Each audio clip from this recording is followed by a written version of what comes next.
ദുബായിൽ വാഹനമോടിക്കുന്നവരുടെ ശ്രദ്ധയ്ക്ക് മൊബൈൽ ഉപയോഗം, ഇൻഡിക്കേറ്റർ ഇടാതെ ലൈൻ ചേഞ്ച് ചെയ്യൽ, തെറ്റായ ലൈനിൽ യാത്ര ചെയ്യൽ, സീറ്റ് ബെൽറ്റ് ഇടാതെ ഡ്രൈവ് ചെയ്യൽ തുടങ്ങിയ ട്രാഫിക് നിയമലംഘനങ്ങൾ കൃത്യമായി പിടികൂടാൻ പ്രധാന റോഡുകളിലെല്ലാം AI ക്യാമറകൾ വന്നിട്ടുണ്ട്. സൂക്ഷിക്കുക.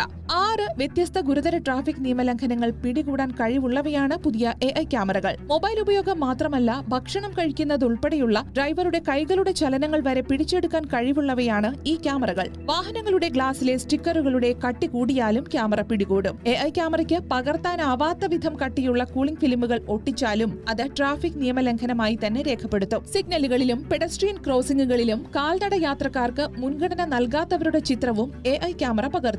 അമിത ശബ്ദമുള്ള വാഹനങ്ങളും അമിത ശബ്ദമുള്ള ഹോണുകളുള്ള വാഹനങ്ങളുമെല്ലാം AI ക്യാമറ പിടികൂടും. നിരോധിത സ്ഥലങ്ങളിൽ വാഹനങ്ങൾ പാർക്ക് ചെയ്താലും പിടിക്കപ്പെടും. ക്യാപ്ചർ ചെയ്ത നിയമലംഘനങ്ങളുടെ തത്സമയ ഫുട്ടേജ് അധികാരികൾക്ക് കൺട്രോൾ റൂമുകളിൽ ലഭിക്കും. ഇവിടെ നിന്നാണ് നിയമലംഘനം സ്ഥിരീകരിക്കുക. ദുബായ് പോലീസുമായി സഹകരിച്ച് KTC ഇന്റർനാഷണൽ ആണ് റഡാർ സംവിധാനം സ്ഥാപിച്ചിരിക്കുന്നത്. നേരത്തെ വ്യാപാര വാണിജ്യ റോഡുകളിൽ മാത്രമായിരുന്ന ഇത്തരം ക്യാമറകൾ ഇപ്പോൾ റെസിഡൻഷ്യൽ ഏരിയകളിലും സ്ഥാപിച്ചിട്ടുണ്ടെന്ന് അധികൃതർ അറിയിച്ചു.